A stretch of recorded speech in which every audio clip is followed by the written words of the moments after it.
कानों से भगवत चर्चा नहीं सुहाती। बस वो बात बताओ जिससे हमारी कामना की पूर्ति हो जाए। जो कहो हवन कर दें। ये हवन से, ये ताबीज बांधने से, ये घोड़े की नाल की अंगूठी पहनने से ये बुरा लगेगा सबको। कुछ नहीं होता, कुछ नहीं होने वाला। तो ये सब हरि के अनुचर हैं, सब हरि के अनुचर हैं। जानकी नाथ सहाय करे तो कौन बिगाड़ सके नर तेरो। है ये शुक्र शनिचर राहु केत सब क्षण में हुई है तेरे चेरो। जानकी नाथ सहाय करे कौन बिगाड़ सकता है। महाप्रभु हरिवंश चंद्र जी कह रहे, जो पे कृष्ण चरण मन अर्पित तो करी है का नवग्रह रंक। ये बेचारे नवग्रह भिखारी क्या तुम्हारा कर सकते हैं। यदि तुम बादशाह श्री कृष्ण के दास हो तो ये चाहे जिस नक्षत्र में बैठे हो तुम्हारे अनुकूल चलेंगे, तुम्हारे अनुकूल चलेंगे। अपने को चढ़ा दो श्री हरि के चरणों में और हरि से विमुख हो तो, लेकिन ये सेवक हरि के हैं और हरि के तुम विमुख हो तो ये प्रसन्न हो ही नहीं सकते, तुम्हारा पतन ही होगा। पर ये संसार समझता नहीं। भगवान नाम से मतलब नहीं, भगवत आराधना से मतलब नहीं। अरे भाई ये लोकपाल हैं, जानते हो भक्त को भी काम क्रोध क्यों सताता है। ताकत नहीं इनकी प्रवेश कर जाए, अहंकार है इसलिए। और भगवान को अहंकार अच्छा नहीं लगता, इसीलिए भगवान के सब दूत हैं चढ़ बैठते हैं। देख तू कितना बड़ा साधक, कितना बड़ा भजनानंदी, दिखा हमें। अब फेल तो मैं भगवान की शरण, तो हो ना भगवान की शरण। और भगवान की शरण में हो जाए तो यही महासुख प्रदान करने लगते हैं, और कोई नहीं, इन्हीं के लड़का बच्चा है। द्वारिकाधीश के पुत्र रूप में कौन प्रकट हो रहा है। भगवान कामदेव, जो प्रद्युम्न अवतार है, साक्षात कामदेव हैं। कामदेव साक्षात आ रहे हैं। हम प्रभु से विमुख हो, कोई हमारा सहयोग कर सकेगा, कोई नहीं कर सकता। और अगर करने गया तो वो भी उल्टा टंग जाएगा। ये भी बात समझ लो। भगवान देख लो, हम आपको उदाहरण बता रहे कि तो कैसे काशी नरेश, पौंड्रक, ये सब मिलकर भगवान के विरोध में हुए। भगवान ने सुदर्शन चक्र को छोड़ा, काशी नरेश पौंड्रक सबका उद्धार किया। और काशी नरेश का पुत्र था सुदक्षिण, उसने विचार किया कि ये तो बहुत बड़े अपमान की बात है। भगवान शंकर की नगरी में रहता, काशी में महामृत्युंजय है, काल के भी महाकाल हैं। पंडितों से कहा ऐसा उपाय नहीं कि हम द्वारिका को भस्म कर दें। बोले है, भगवान शिव के ऐसे ऐसे मंत्र हैं कि वो तो विनाशकारी भी तो है ना, वो बहुत सुंदर भी है। कर्पूर गौरम करुणावतारम संसार सारम, करुणा के स्वरूप है। आशुतोष नाम है। एक चुल्लू जल ऐसा कोई देवता नहीं मिलेगा जो संसार में कोई देवता नहीं खाता, वो इन पे चढ़ाए जाते हैं। अकौड़े का फूल, धतूर का फल ये कोई पता है? नहीं पता। इतने से वो प्रसन्न, इसीलिए वो आशुतोष रीझ जाए तो पूरा नगर का नगर सोने का ऐसे दे दिया, लंका उन्हीं दे दिया। और अगर दृष्टि बदल जाए तो हनुमान जी बनकर पूंछ में आग लगा को श्रीलंका को नाश कर। बड़े विचित्र है। हाँ है भगवान शंकर विनाशकारी, द्वारिका को भस्म कर सकते हैं। आराधना की सुदक्षिण ने बड़े बड़े विद्वान बुलाए। काशी तो विद्वानों की नगरी, और ब्राह्मणों की विद्वता तभी सार्थक है जब प्रभु में उसका समापन हो। विद्या कौन? जो भगवान से मिला दे। अविद्या कौन? जो अहंकार माया में लगा दे। तो उन विद्वानों की ये समझ में नहीं आया कि किसके विरोध में मुझे अनुष्ठान में बैठालना है। बैठ गए, अनुष्ठान शुरू किया, तो मंत्रों में ताकत तो है ही। भयंकर कृत्या प्रकट हुई, विश्व का विनाश करने की सामर्थ्य रखने वाली। मंत्रों के द्वारा उसे प्रेरित किया, जाओ द्वारिकापुरी को ही भस्म कर दो। और ये पता नहीं था कि द्वारिकापुरी ब्रह्मा की बनाई हुई नहीं है। सारी की सारी शक्तियां ब्रह्मा की बनाई हुई चीज पर बिगाड़ सकती हैं, लेकिन चिदानंद धाम में इनका तो प्रवेश ही नहीं। अब दूर से द्वारिका में दिखाई दिया, भयंकर ज्वाला में कृत्य आ रही। लोग भागकर भगवान के पास गए, प्रभु कोई भयानक मंत्र से आविष्ट होकर कृत्य आ रही जो नष्ट करना चाहती द्वारिका, तुम्हें घबराने की जरूरत नहीं, ना बताने की जरूरत है। द्वारिका हर समय सुदर्शन से सुरक्षित है, और सुदर्शन कोई जड़ चक्र नहीं है, वो चैतन्य भगवत पार्षद है। जब जहां जैसा अवसर आता है वैसा वो रूप रख लेते हैं। एक को मारना है तो 100 अरे वाले, हजारों को मारना है तो 1000 अरे वाले, और अगर पूरा सिस्टम विनाश करना है तो अनंत अरे वाले सुदर्शन चक्र हो जाते हैं। और जब सेवा ये नहीं होती तो हाथ जोड़े भगवान के पास खड़े रहते हैं। ये कोई जड़ वस्तु नहीं है कि तलवार है भगवान की तो तलवारें बनी खड़ी रहेगी, नहीं, पार्षद स्वरूप है। आवश्यकता हुई वही कौमुदी की गदा सुदर्शन, ये सब दिव्य है। पांचजन्य शंख सुदर्शन चक्र सेवा में थे। भगवान ने आदेश किया, देखो क्या है, सुदर्शन चक्र ने दौड़ाया कृत्या को, वहीं चल जहां से आई तू, वहीं ले गए जहां पंडित लोग सब सावधान, मंत्र से अपने को सुरक्षित किए। ये बड़े खतरनाक अनुष्ठान होते हैं, जो मारण अनुष्ठान होते हैं, बहुत खतरनाक होते हैं। मतलब अगर सही माने में वो भगवत आराधक नहीं है तो फिर नष्ट भी कर देंगे, ऐसा नहीं। तो एक प्रसंग आता है कि एक शालिग्राम भगवान को नचा करके पैसे लेते थे। बहुत से लोग इकट्ठा हो गए, तो चमत्कार को देखने वाले संसारिक जन होते हैं, तो ऐसे शालिग्राम रखते, ऐसे करते, शालिग्राम ऐसे ऊपर उठते, ऐसे ऐसे ऐसे ऐसे नचाते, और लोग अरे देखो भगवान इनके इशारे से नाच रहे हैं। ऐसा एक भक्त तो उसी नगर में एकांत में भजन करते थे, बड़े कई शिष्य उनके थे, भिक्षा मांगने हो गए, उन्होंने देखा, आके गुरुजी से, उनका ऐसा भक्त कभी कर ही नहीं सकता। भगवान का भक्त अपने भगवान को प्रदर्शन नहीं बनाता, ये तो कोई तांत्रिक है, भक्त नहीं है। भक्ति की अलग संज्ञा होती है। ये कोई तंत्र सिद्ध आदमी है जो भक्ति का नाटक करके लोगों को ठग रहा है। बोले महाराज फिर आपको चलना चाहिए, क्योंकि हजारों लोग उससे प्रभावित हो रहे। बोले हम गए तो उसका सब बंद हो जाएगा, ये दुकान मकान। बोले चलो ना महाराज, बड़ा ऐश्वर्य जमा हो रहा था, लोग भेंट जा, वो गए, बस अंदर से नाम जप करते हुए जो खड़े हुए, तो कुछ नहीं, कोई भी उसका मंत्र, वो आसपास दृष्टि डाला, कौन आया नया, तो उसी में देखे फटे पुराने कपड़े पहने, तेज से चमकते हुए भक्त। तो उनका तुम चले जाओ यहां से। तो उनका नहीं, हम चले जाने के लिए नहीं आए, हम आपको बताने आए, ये नाटक मत करो, अगर सही आराधना करो इनकी तो ये लोग क्या देंगे, ये तो परम पद दे देंगे, शालिग्राम भगवान है, आप भगवान का ऐसा प्रदर्शन करते हो। अब लोगों का विरोध शुरू हुआ, क्योंकि इतने बड़े संत जब बोल रहे तो सब लोग, अब उसको बहुत बुरा लगा कि हमारी तो सारी दुकान बंद हो गई। अब एकांत में जाकर उसने मूठ का प्रयोग किया, ये मारण होता है मंत्रों से, एक खप्पर में आग जैसी जलती है, उसमें अभिषिक्त करके भेजा जाता है, और जिसके पास भेज दिया गया वो उल्टी में खून, शौच में खून, 2-4 जितना समय रखा गया उसके अनुसार मर जाएगा वो। पर ये साधारण लोगों के, भजनानंदियों के ऊपर नहीं, भजन वाले मत डरे। साप ताप रोग शोक, किसी का श्राप भी आपको छू नहीं सकता, कोई ताप, कोई दोष, कोई रोग, कोई मारण, कोई मूठ, किसी की सामर्थ्य नहीं। राधा राधा राधा, जिनके चरणों में सुदर्शन चक्र बसता है वो है किशोरी जी, जो लाल जो हाथ में रखते हैं ना, श्री जी के चरण चिन्हों में सुदर्शन चक्र है। वो मूठ गई महात्मा की कुटिया के सामने, और बस जैसे मक्खियां भिनभिनाती ऐसी आवाज आई, बस वैसे नाच रही थी बाहर।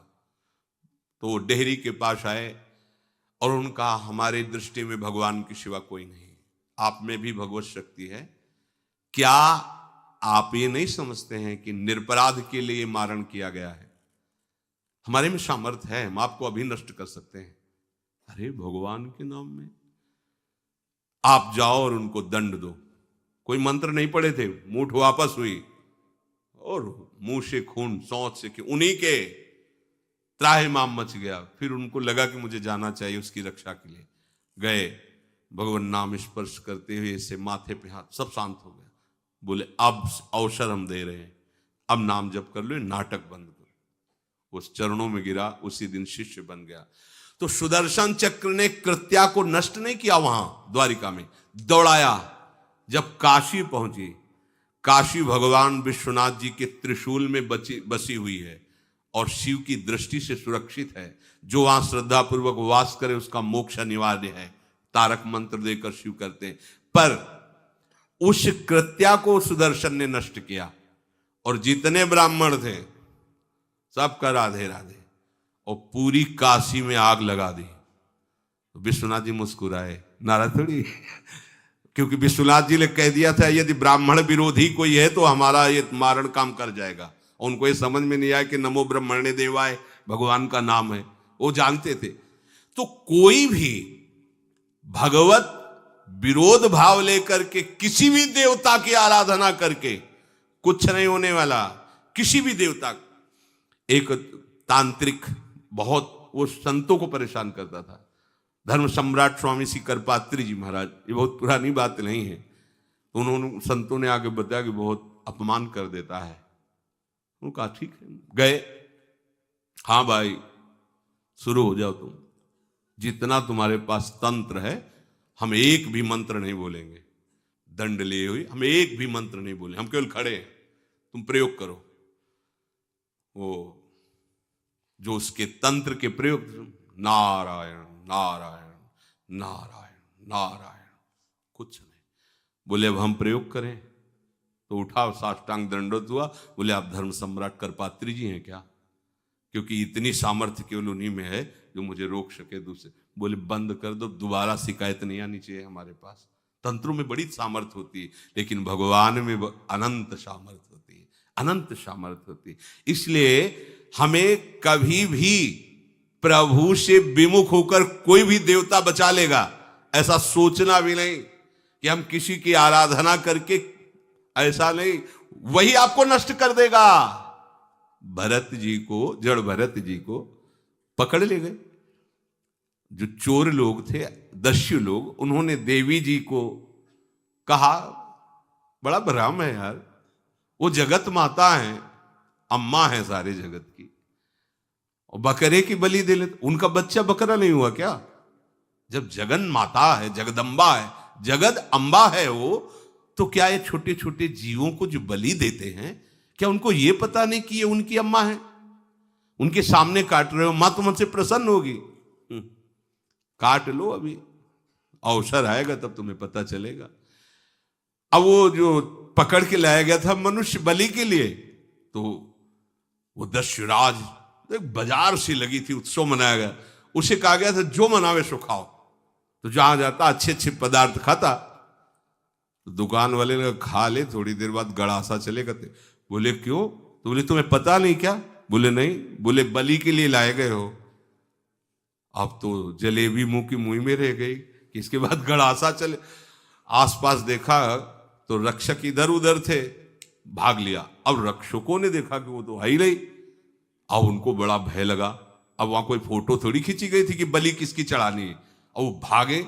महाराज बैठे थे पद्मासन में, जड़ भरत जी ब्रह्माकार वृत्ति, इन्हीं को पकड़ ले गए। बढ़िया तगड़ा तंदुरुस्त है। और दस्युराज ने कहा बलि का जो वो लाया गया, वो हाँ महाराज, अष्ट देख के प्रसन्न हो गया। तेजो में हष्ट पुष्ट ब्रह्माकार वृत्ति इनकी। बोले स्नान करवाओ। सालों से स्नान नहीं हुआ तो को उपटन लगा के स्नान कराया। खीर पुआ रबड़ी रसगुल्ला सामने भोग लगाओ, दबा के खूब खीर पूरी रबड़ी पाई। अब वो तो भगवान के प्रेमी भक्त हैं, ब्रह्माकार स्वरूप है, अपने स्वरूप में स्थित है। इसके बाद तिलक लगाया। बोले गर्दन झुका। भरत जी अंदर से कह रहे खीर खाया ना, अब गर्दन भी झुका, गर्दन भी कटेगी। भक्त की गर्दन यदि श्रद्धा से झुके तो ठीक, अगर जबरदस्ती से झुका दिया तो तुम झुकाने लायक नहीं रह जाओगे, भी ध्यान रखना। क्योंकि ये गर्दन अब गर्दन नहीं, ये किसी और की शान बन चुकी है। भक्त की गर्दन किसी की शान है, और वो उनकी शान है जो सबकी जान है। देवी जी की मूर्ति में आग लग गई, दाह शक्ति पैदा हो गई। जे ही जड़ भरत जी का शरीर ऐसे किया, फाड़ करके मूर्ति भद्रकाली प्रकट हो गई। और जो गड़ासा काटने उसी को उठाया, काट काट के उन्हें दस्युराज से लेकर समस्त सांप को काट करके खून की होली खेल दी।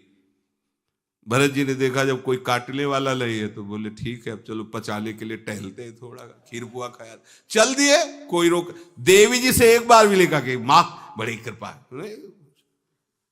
जो भगवान का भक्त है वो दूसरे की कृपा भी नहीं मना सकता। नहीं, एक बार भी मुड़कर ऐसा प्रसंग नहीं आया कि देवी जी के देखो बड़ी रक्षा कर, कुछ नहीं। प्राण जाने पर कोई भय नहीं, रक्षा होने पर किसी की स्तुति नहीं, अपने मंगल विधान।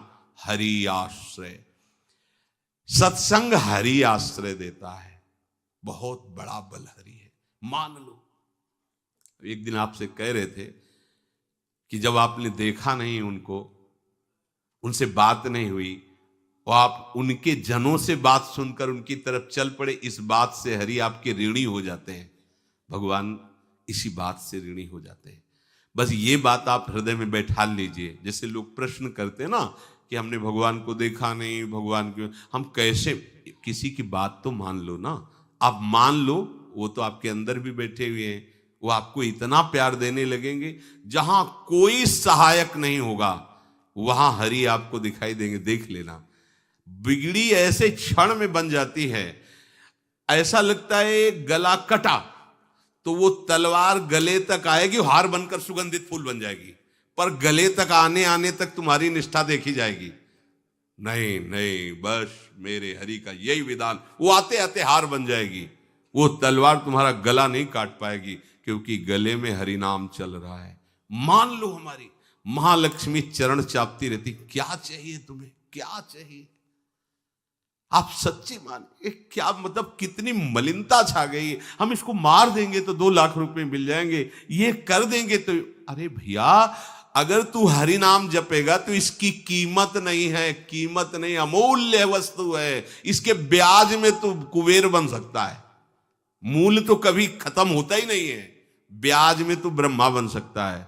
बनना तो चाहे, भक्तजन तो कहते हैं नहीं चाहिए मुझे ब्रह्मा का पद, परमेष्ठी पद, नहीं चाहिए सम्राट पद, नहीं चाहिए योग की सिद्धियां, मुझे प्रभु आपकी दास्ता चाहिए। ये बात, कितना महासुख होगा उस भक्त को जो इन बातों को कह रहा है, नहीं चाहिए मुझे मोक्ष सुख, नहीं चाहिए। वो ऐसे थोड़ी कह रहा है, श्रद्धा से नहीं कह रहा, अनुभूति से कह रहा है, मुझे नहीं चाहिए ये सब, इनमें वो सुख नहीं है जो आपके चरणों के समीप रहने में सुख है। नहीं सत्संग भजन नहीं हरि को, श्रवण न राम कथा अनुरागी, सुत बीत दार भवन ममता निसि सोवत अति न कबहु मति जागी। अरे तेरी बुद्धि सो रही है, जगा दे।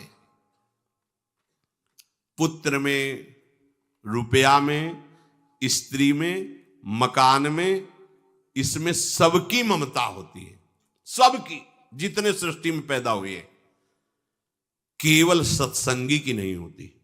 जो असली सत्संगी है उसकी ममता प्रभु के चरणों में होती है, क्योंकि वो जानता है सब रूपों में प्रभु ही है, ये सब पसारा प्रभु का ही है, इसलिए ममता उसकी प्रभु के चरण। एक अहमता ममता ये जग में है दुख जाई, ये जब श्री जी की ओर लगे तो होत परम। जाग जा, बिना जागे दुख दूर नहीं हो सकता। जैसे स्वप्न में हम देख रहे हैं कि समुद्र में डूब रहे हैं, अब जागृत में आसपास सैकड़ों नाव लगा दें तो बच जाएगा क्या वो, क्योंकि वो तो सो रहा है और वो स्वप्न में देख रहा है। अब हम नाना प्रकार के तैराकों को बाहर तैनात रखें तो उसको कोई सुख मिलेगा क्या, क्योंकि स्वप्न में। उसको अगर सुखी करना है तो एक ही उपाय, जगा दे। जगा दो तो ना समुद्र रह गया ना डूबना रह गया। ऐसे ही संसार में मोह से ऐसे ग्रसित जीव हैं, भाई इतना ही सुख चार है, और उसी स्वप्न में वो दुख से निवृत्त होना चाहते हैं। अब हम बाहर से उनकी कामनाओं की पूर्ति करने वाली बात करें तो क्या वो सुखी हो जाएंगे क्या? इसीलिए कोई साधु जो भगवत मार्ग का पथिक है वो कभी सपोर्ट नहीं करेगा जाओ ऐसा, वो जाओ ऐसा ही है जैसे उस स्वप्न में समुद्र में डूब रहा है, बाहर से हम जल जहाज नाव तैराक सब लगा रहे हैं, लेकिन वो नहीं सुखी होगा, क्योंकि उसके सुख का कारण तब बनेगा जब स्वप्न हटे। स्वप्न तब हटेगा जब वो जागे। जो सपने सिर काटे कोई, बिन जागे दुख दूर न होई, तो उसको जगा दो। साधुजन क्या करते हैं? जगा देते हैं उसको। जागो, कहां मोह निशा सब सो निहारा, देखे स्वपन अनेक प्रकारा, यह जग जामिन जागे जोगी। योग भगवान से जो तुमने वियोग कर रखा है, तुम जगो। जे ही जगोगे तो जे ही जाने जग जाए हेराई, जागे जथा स्वपन भ्रम जाई, कोई नहीं यहां। एक कल श्लोक, मत्तः परतरम नान्यत किंचित अस्ति धनंजय, मेरे सिवा कोई नहीं। ये कब पता चलेगा? जागने पर। तो हमें ये बहुत कुछ दिखाई दे रहा है, स्वप्न है। उमा कहूं मैं अनुभव अपना, सत हरि भजन जगत सब सपना। तो बोले तुलसीदास हरि नाम सुधा तजी, सठ हठ पियत विषय विष मांगी। अगर कहीं संतों के पास भी गए तो क्या मांग रहे हैं? हठ करके विषय विष मांग रहे हैं।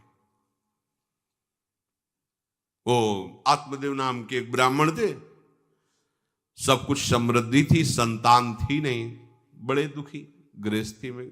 हमारा कुल चलाने वाला होना चाहिए, बड़ा भ्रम बैठा हुआ है। हमारा कुल चलाने वाला नहीं तो सब बेकार, जीवन ही बेकार हो गया। बिना गुरु के यदि शास्त्र पढ़ोगे ना तो भ्रमित हो जाओगे। स्पष्ट लिखा, पुत नाम के नरक की उसको प्राप्ति होती जिसके संतान नहीं होती। अब तो गृहस्थ में बेचारा पड़े परेशान। उन्होंने सोचा इससे अच्छा है आत्महत्या कर लें। बहुत संतों के पास जाकर के यज्ञ करके सब अपनी कामनाओं की पूर्ति चाहते, दान पुण्य दे करके। उसने भी जितना उपाय हुआ किया, नहीं हुई संतान। मरने के लिए जंगल में, उधर से एक सन्यासी जी आ रहे थे। देखा साधु तो ब्राह्मण तो थे, उठे प्रणाम किया। देखा उनको उदास क्यों हो? उनका महाराज उदास ही नहीं, मैं तो आत्महत्या करने आया हूं यहां जंगल में। अरे ये तो महापाप है, आत्महत्या तो बड़ी दुर्गति का कारण है। बोले महाराज अगर आप बचाना चाहते हो तो आप कृपा करो। क्या क्या चाहते हो? बोले हमारे पास सब कुछ है, बेटा नहीं दोगे तो हमारा जीवन बेकार। तो उन्होंने अंतर्दृष्टि से देखा और कहा 7 जन्म तक तेरे पुत्र नहीं भाग्य में तेरे लिखा है। तो उसने कहा फिर तो अभी मरते, आत्महत्या करते। हम 7 जन्म की बात, हम 7 दिन नहीं जिएंगे, हमें पुत्र चाहिए। संत का दयालु। देखो जिनके पास तपस्या और भजन का धन होता है, जब भगवान अधीन है तो कुछ भी कर सकते हो, कुछ भी कर सकते हैं। प्रारब्ध मिटाना कोई बड़ी बात नहीं। प्रारब्ध जानते कोई देवता थोड़ी है, तुम्हारा पीछे का किया हुआ कर्म है। और इधर जोर का भजन है, भजन के प्रभाव से कर्म को नष्ट करने में देर थोड़ी लगती है। ये तो अच्छे शुभ कर्म करो तो तुम्हारा प्रारब्ध बदल जाएगा। भजन का प्रयोग प्रारब्ध बदलने के लिए थोड़ी है। पर वो ऐसा हट किए तो उनका देखो, हट करने से लाभ नहीं मिलता है। उनका हमें उपदेश नहीं, हमें पुत्र चाहिए। अगर आप भगवत प्रेरित होकर यहां आए हो तो आप हमें। तो उन्होंने तपस्या के बल से फल की रचना की और कहा जाओ अपनी पत्नी को ये फल पवा दो और इससे निश्चित पुत्र होगा। बहुत प्रसन्न। अब कामना पूर्ण थी तो देख लो, प्रभाव देखो कामना का। प्रसन्न हुए आए। धुंधुली नाम था उनकी पत्नी का, नाम भी बहुत बढ़िया था, धुंधुली। वो कहा कि देखो ये फल खा लो, तुम्हारी संतान हो जाएगी। बहुत मीठी बात बोलती थी, मृदुभाषी, कपट हृदय। अलग अलग क्षेत्र होता है, हृदय कपट और मुख में मीठी बात। बहुत संभल के व्यवहार करना चाहिए ऐसे लोगों से। मधुरिया बानी, मीठी, क्या मृदु भाषा। नहीं प्रीतम, आप चिंता मत करो, फल ऐसे थोड़ी खाया जाता है, नहा धो के पवित्र होके फिर। हाँ उनका ये बात, तो आप अपने काम में लगो, हम पा लेंगे ऐसा। अब आपको विश्वास है? बोले विश्वास तो है, इसमें क्या विश्वास, आप भी तो चाहती ना पुत्र हो। बोले हाँ। वो जो ही गए सो अपनी बहन को बुलाया और कहा सुनो, अभी तो हम 4-5 रोटी कढ़ी चावल सब पा लेते हैं, पूड़ी खीर पुआ। जब गर्भ रहेगा तो पेट तो उसी से भरा रहेगा, तो हमारा भोजन रुक जाएगा। बोले हाँ ये तो बात है। जब पेट बढ़ेगा, अगर घर में आग लग गई तो फिर हम भाग नहीं पाएंगे, तो हम जल जाएंगे। ये निगेटिव सोच वाले लेते। और पंडित जी तो इसी बात में लगे हैं कि गर्भ रह जाए तो क्या करें, तुम्हारा हम खाएंगे तो है नहीं पक्की बात, पर करें तो क्या करें। पंडित जी को कैसे समझ? उनका देखो एक बात है, हमारे गर्भ है, हमारे कई लड़के हो चुके हो, गरीबी है ही है हमारे यहाँ, तुम कुछ पैसा दे देना और ये नाटक करना कि मैं गर्भवती हूं। बच्चा समय होने पर हम पहुंचा देंगे, हम घोषित कर देंगे हमारा बच्चा मर गया। तो पंडित जी को तुम नाटक में बताते रहना कि गर्भ है, बच्चा हो जाए, पंडित जी कह देना बच्चा हो गया है। तो बोले दूध पिलाने की समस्या आएगी। तो बोले ये तुम कह देना कि पहला पहला बच्चा है, हमारे वक्षा स्थल में दूध नहीं, हमारी बहन का था तो मर गया बच्चा, तो उनको बुला लेती तो बात बन जाएगी, बढ़िया बात हो गई। परीक्षा के लिए फल गाय को खवा दो, गाय को खवाया। ठीक समय पर गोकर्ण जी प्रकट हुए, दिव्य तेजोमय बालक, कान केवल वो गाय के, बड़े ही विद्वान और भगवत भक्त संत के द्वारा। कहा था 7 जन्म तुम्हारे भाग्य में, बच्चा नहीं तो नहीं है, देखा गाय के हो गोकर्ण जी प्रकट हुए। उधर उनके जो बच्चा पैदा हुआ उसे ही नाटक के द्वारा पहुंचा दिया गया, वैसे ही पूरा जैसा पहले पक्का हुआ। अब उसने कहा कि हमारे तो स्तनों में दूध नहीं, हम अपनी बहन को बुला लें, उनका बच्चा मर गया। हाँ हाँ, हमारा बच्चा स्वस्थ होना, आप बुला लो, उसको हम धन भी देंगे, वो हमारे बच्चे की सेवा कर। अपने नाम से जोड़ करके उसका नाम रखा धुंधकारी, धुंधुली, और धुंधकारी अज्ञान का साक्षात स्वरूप। और जैसे ही वो अवस्था बढ़ती गई तो उसके पापाचरण बढ़ना शुरू हुई। बच्चों के साथ खेलता, खेलते हुए बच्चों को उठा लेता और कुएं में डाल देता, मतलब घोर अत्याचार। गोकर्ण जी हर समय भजन साधन शास्त्र स्वाध्याय। जब और बड़ा हुआ तो माता जी को अपने डंडों से रोज पूजन करता, पिताजी को गाली लात थप्पड़। पिताजी तो रो पड़े।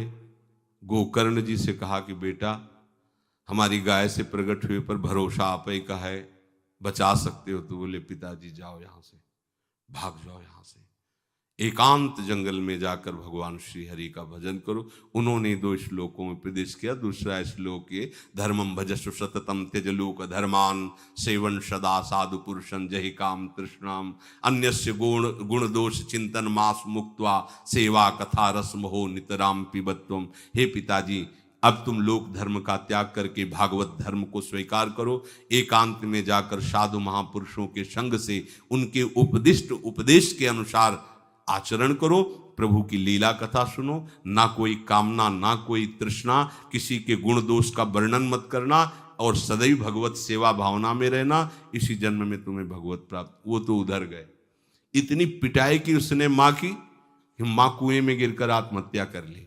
फिर तो मनमानी आचरण, कुछ वैश्याओं को रखा और चोरी करके लाया। वैश्याओं ने सोचा किसी दिन पकड़ा जाएगा ये और हम, तो उसके हाथ पैर बांध दिए चारपाई में, ला के मुख में अंगार डाल, वो मरा भयानक प्रेत। कामना ने क्या किया, सर्वनाश। किसी को हरि विमुख होकर कभी सुख मिल सकता है?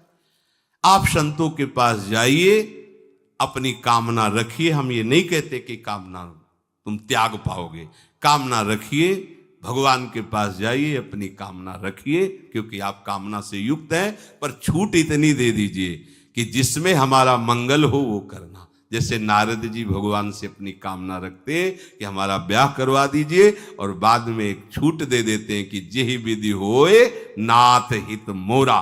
तो हरि को अच्छा लगेगा, गुरुजनों को अच्छा लगेगा कि इस कामना से इसका कोई जीवन बाधित नहीं होगा, वो पूर्ण भी कर देंगे। और अगर लगा कि इसका पतन हो जाएगा तो आप रोते रोते भी कामना की पूर्ति नहीं करेंगे। उत्तम बात तो ये है कि कामना हरि की प्राप्ति की करो, वो सर्व सुख स्वरूप है।